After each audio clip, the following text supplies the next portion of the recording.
coming out of the events of Infinity Wars, Guardians of the Galaxy is going to pick up, well, where Thanos' head left off. What's up, everybody? I'm Stan, and welcome to Detail Comics, where we go over comics in detail. This is an I Review, the show where I go over a comic book, its story, its art, give you my impressions, and let you know whether it's something you should go back to the comic book shop for or not. Make sure you subscribe to get more of these every single week. The book that I want to talk about right now is Guardians of the Galaxy #1, which is coming from Donny and Geoff Shaw, reuniting after the events of God Country and then this run on Thanos that brought us things like Cosmic Ghost Rider and young Thanos fighting old Thanos in the future. This is going to be a continuation of the outcome of Infinity Wars, which is going to see a disassembled Guardians of the Galaxy reuniting with a whole different banner of folks trying to tackle a bunch of different events while a number of people are running around the galaxy trying to find out who the new Thanos is.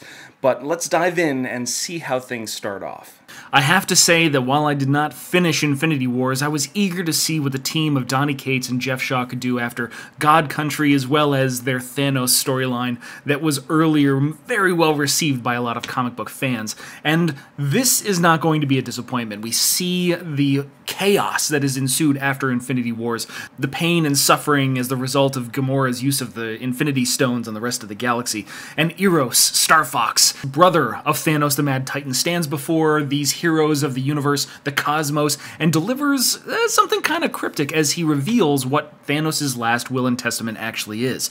This is not just a testament, a requiem as it were. This is him gloating, saying that even though he has been felled, he prepared for this. Having known that someone could kill Thanos, he needed to make preparations, and as such he has created a system so that way his subconscious, his consciousness, could be transmitted into a brand new body at the time of his demise, which is unfortunately one of the greatest fears of the heroes aboard the ship. And if we're talking about the heroes, there's just a whole host of cameos that are coming through this section, but we'll get to that in a second. Basically, he has just thrown down his final gauntlet to the rest of these heroes, telling them, I am still out there, I will have my way and dominate the universe as I see fit. And that just leaves everybody in a really weird kind of state. Star Fox obviously knows that there's going to be quite a body count that's going to be calculated up on this one, and he's not necessarily looking for the goody two-shoes from Earth, you know, Earth's mightiest heroes. The Avengers aren't necessarily invited.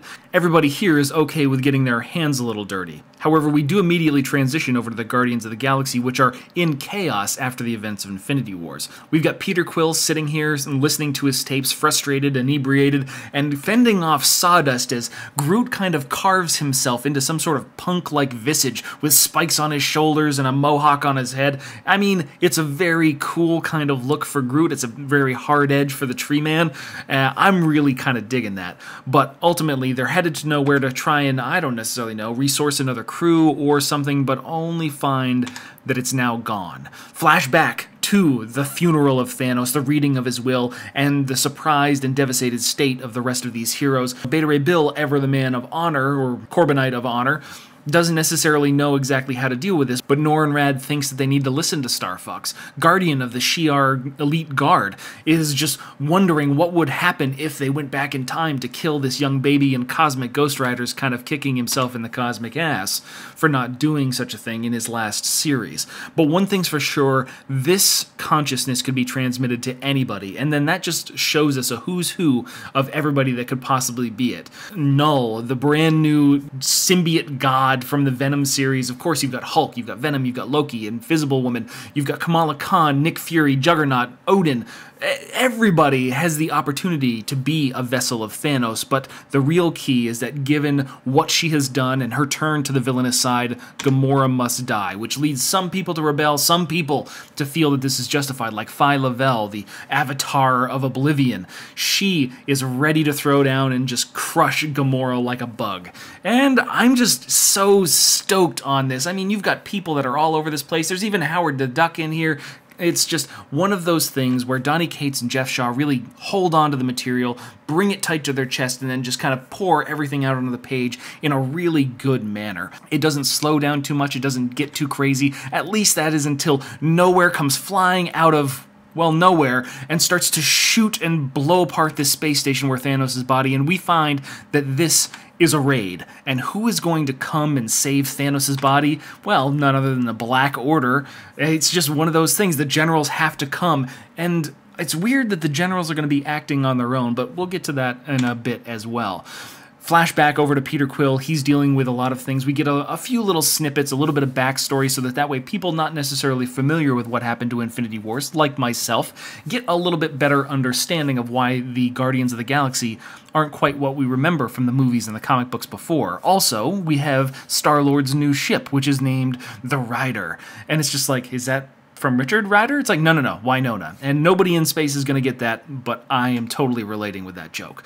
They get the call that Nowhere is gone. It has recently attacked a space station, and the Nova Corps is off to handle it, but they're probably a little too late. As Proxima Midnight unleashes this rocket that seems to surpass the speed of the Silver Surfer, which, well, we'll not call that into the question, but it unleashes this orb out into the world which tears a hole in the fabric of space and time itself. As they escape, jumping with Nowhere's faster-than-light travel capabilities, everyone is sucked into this vortex of temporal rift space tear thing.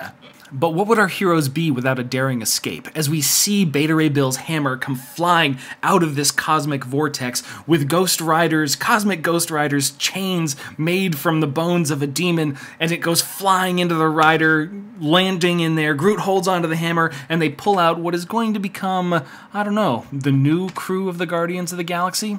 That is easily confirmed when Peter Quill decides that this is the new crew for the Rider, the new Guardians of the Galaxy. So we have Phi Lavelle, who is the Avatar of Oblivion. We've got Beta Ray Bill, Groot, Star-Lord, Cosmic Ghost Rider, and Moondragon. So this seems like it's going to be interesting. But the extra thing that we get at the end of this backstory is when Thanos' body is brought back to its proper space inside this kind of like black quadrant where he holds dominion and his generals kind of reside. This is also the home of the person pulling the strings, the puppet master of this great incursion. And who is it other than Hela, goddess of death, who's locked lips with Thanos quite a bit, actually. It's like they seem to be in a relationship. But let's talk about Guardians of the Galaxy #1. Are you going to get a better idea of what's going on if you read Infinity Wars? Yes, that is pretty simple. But if you are here to get fast-paced, crazy, and cosmic, this is going to be the story for you. Donny Cates has got a real commitment to this kind of storytelling, and Geoff Shaw has done a fantastic job on every book that I have ever seen him.